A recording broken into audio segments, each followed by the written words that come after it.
করব বাড়ি গিয়ে, করলে করবি, না করলে তোর ব্যক্তিগত ব্যাপার। 2 নাম্বার এই ধরনের সব ফর্মুলা আমার তোর ক্লাসে করা আছে। 2 নাম্বার 1 নাম্বার 2 নাম্বার মার্ক করলাম, 5 নাম্বার মার্ক করলাম, 5 নাম্বার মার্ক করলাম। 6 নাম্বারটা আজকের ক্লাসে করেছি, 6 নাম্বার আজকের ক্লাসে করেছি। 7 নাম্বার মার্ক করব, 7 নাম্বার মার্ক করব। 8 নাম্বারও আজকের ক্লাসে করলাম।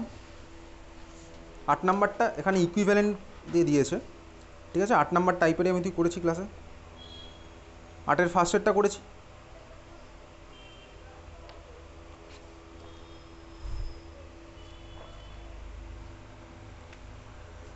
নেক্সট হতে চলে যাবো 3.15, 3.15 তড়িৎ বিশ্লেষণ, 3.15 তড়িৎ বিশ্লেষণ। আচ্ছা, ওর মধ্যে ডাইরেক্ট একদম মার্ক করবো এগুলো ক্লাস 9-10 লেভেলের ইকুয়েশন, এখান থেকে আর বোঝানোর কিছু নেই। 9-10 লেভেলের ইকুয়েশন। কোথায় যাব দেখ, 3 যেটা বলবো সেটাই মার্ক করবো। 3.15.2, 3.15.2, 3.15.2 এর মধ্যে যেটা বলছি সেটা মার্ক করবো, কারণ 3.15.2 পুরো পড়া কোনোদিনও পসিবল নয়। 3.15.2 এর মধ্যে দেখ এক জায়গায় লেখা আছে NaCl এর গাঢ় জলীয় দ্রবণের তড়িৎ বিশ্লেষণ। NaCl এর গাঢ় জলীয় দ্রবণের তড়িৎ বিশ্লেষণ পেয়েছিস। তার মধ্যে দেখ একটা লেখা আছে হচ্ছে ক্যাথোড বিক্রিয়া।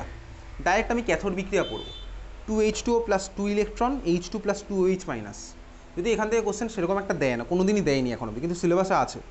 ক্যাথোড বিক্রিয়া দেখা যাচ্ছে H2O + 2 ইলেকট্রন, আমি দেখে রাখলাম H2 + 2OH-। তোকে কী কোশ্চেন জিজ্ঞেস করতে পারে? জিজ্ঞেস করতে পারে হচ্ছে NaCl এর গাঢ় জলীয় দ্রবণের তড়িৎ বিশ্লেষণে ক্যাথোডে কী প্রোডাক্ট উৎপন্ন হয়, কোন গ্যাস? H2 গ্যাস বলবো। সিমিলারলিতে পরেরটা দেখা হচ্ছে অ্যানোড বিক্রিয়া। অ্যানোড বিক্রিয়া একইভাবেই দেওয়া আছে 2Cl- অ্যারো দিয়ে Cl2 + 2 ইলেকট্রন। তোকে জিজ্ঞেস করবে অ্যানোডে কোন গ্যাস উৎপন্ন হয়, মার্ক করলাম। তারপরেরটা চলে যাব হচ্ছে তার ঠিক পরেই প্ল্যাটিনাম তড়িৎদ্বার সহযোগে CuSO4 এর জলীয় দ্রবণের তড়িৎ বিশ্লেষণ আছে, তার ঠিক পরেরটা। একইভাবে ওখানে মার্ক হচ্ছে কি ক্যাথোড বিক্রিয়া, সম্ভাব্য বিক্রিয়া আমাকে পড়তে হবে না, ক্যাথোড বিক্রিয়া, অ্যানোড বিক্রিয়া। তাহলে একইভাবে তোকে জিজ্ঞেস করবে ক্যাথোডে কী প্রোডাক্ট উৎপন্ন হয়, অ্যানোডে কী প্রোডাক্ট উৎপন্ন হয়, মার্ক করলাম, পড়লাম। তারপরে দেখা যাচ্ছে কপার তড়িৎদ্বার সহযোগে CuSO4 এর জলীয় দ্রবণের তড়িৎ বিশ্লেষণ, ক্যাথোড বিক্রিয়া, অ্যানোড বিক্রিয়া। শুধুমাত্র ক্যাথোড আর অ্যানোড বিক্রিয়াটাই পড়বো, সম্ভাব্য বিক্রিয়া পড়তে হবে না, ঠিক আছে? হ্যাঁ, ঠিক আছে।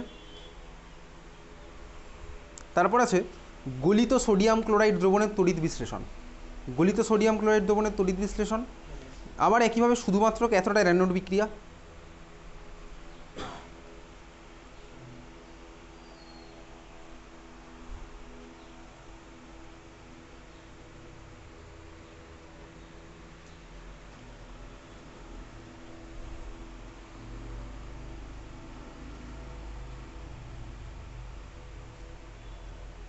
তারপরে প্ল্যাটিনাম তড়িৎদ্বারের উপস্থিতিতে NaOH এর লঘু জলীয় দ্রবণের তড়িৎ বিশ্লেষণ, শুধুমাত্র ক্যাথোড আর অ্যানোড বিক্রিয়া। বাড়ি গিয়ে শর্টে এগুলো লিখে মনে রাখার চেষ্টা করব, মনে রাখবো। তাহলে এই হচ্ছে আমার তো তড়িৎ বিশ্লেষণ চ্যাপ্টার শেষ হলো। পরের ক্লাসে টেস্ট পেপার সলভ করবো হয়তো কিছুক্ষণ, তারপর যাবো হচ্ছে অ্যালকোহল ফেনোলিথের চ্যাপ্টারে। আসবে, ভালো মতন আসবে।